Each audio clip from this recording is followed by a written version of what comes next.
Frères et sœurs, bonjour. Nous nous retrouvons aujourd'hui. Ce jour, c'est en ce jour de Pâques, de la résurrection de notre Seigneur, pour célébrer la miséricorde divine. Nous rappelons que dans dimanche prochain, ce sera la fête de la miséricorde divine. Donc nous allons continuer toujours notre neuvaine. Voilà. Nous allons donc ouvrir une neuvaine. Nous allons commencer aujourd'hui un nouveau jour de neuvaine pour préparer cette fête de la miséricorde divine de dimanche prochain. Sans plus tarder, frères et sœurs, entrons en ce jour où notre Seigneur est ressuscité, où il nous a encore prouvé son amour. Au nom du Père, du Fils et du Saint-Esprit. Amen.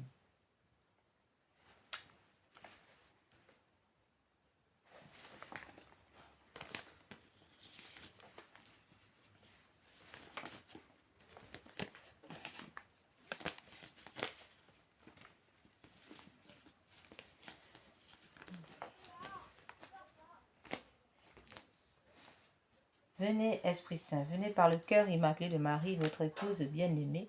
Venez, Esprit Saint, venez par le cœur immaculé de Marie, votre épouse bien-aimée.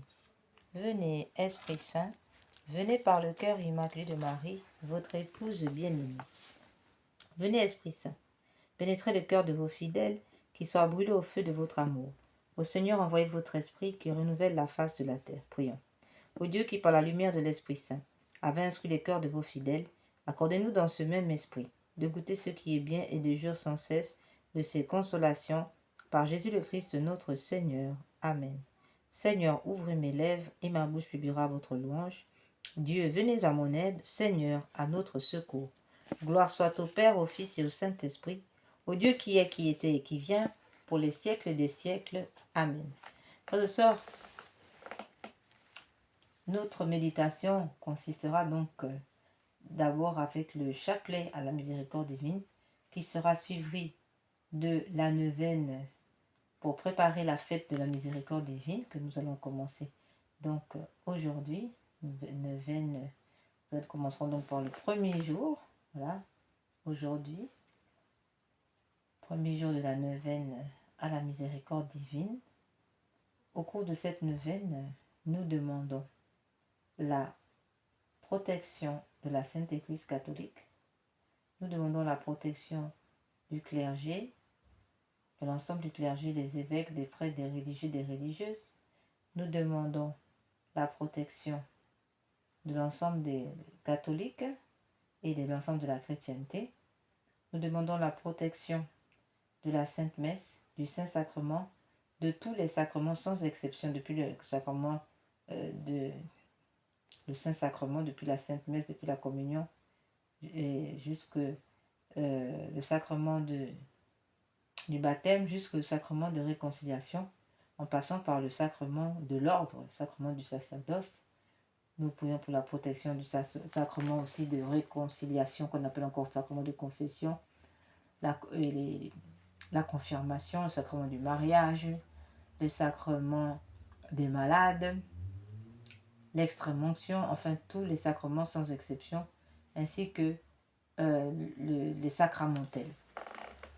Au cours de notre neuvaine, que demandons-nous? Nous demandons la suppression des lois sur l'avortement, la suppression des lois sur l'euthanasie, la suppression des lois sur les mariages illégitimes, la suppression des lois tirées de la théorie du genre et de toutes les lois, la suppression de toutes les lois sans exception qui s'opposent au règne social de notre Seigneur Jésus-Christ, qui s'oppose au règne de l'Évangile. Nous demandons la suppression, la fin des crimes rituels. Aujourd'hui, nous regardons notre monde, en premier l'Afrique noire, qui est tout à fait les populations menacées en raison des crimes rituels, puisque le crime rituel est devenu une banalisation. On parle de pièces détachées. Voilà. Les corps humains sont vendus dans les marchés, des organes pour octroyer, faire des fétiches à base d'organes humains. pour avoir tel ou tel pouvoir, telle force politique ou telle force commerciale, passe donc par des sacrifices humains. Voilà, frères et sœurs, où nous en sommes. Et c'est la même chose en Occident, avec la franc-maçonnerie, les messes noires et compagnie. Dans toute cette magie noire qui n'est pas seulement une magie, la magie noire qui ne concerne pas seulement l'Afrique noire, comme son nom pourrait l'indiquer faussement, mais qui n'est rien d'autre que la religion de Lucifer.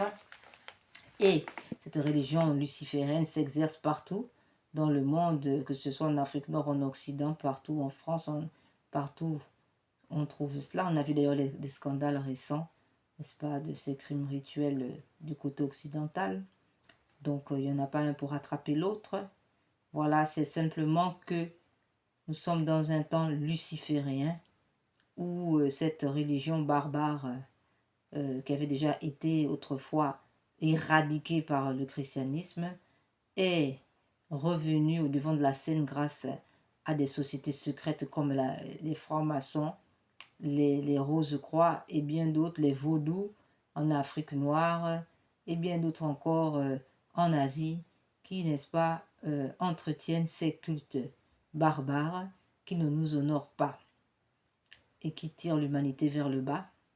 Donc nous demandons véritablement la fermeture de toutes ces sociétés secrètes, en commençant par la franc-maçonnerie, les cultes vaudous, les cultes de Rose-Croix, tous sans exception, nous demandons la fermeture pure et simple de ces entités-là, de ces sociétés secrètes, de leurs activités. Nous demandons la fin de leur domination sur le monde, de leur influence.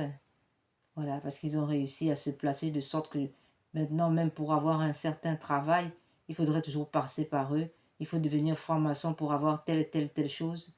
Nous demandons au Seigneur que toute cette corruption maçonnique prenne fin une bonne fois pour toutes, afin que l'humanité soit totalement purifiée de cette franc-maçonnerie.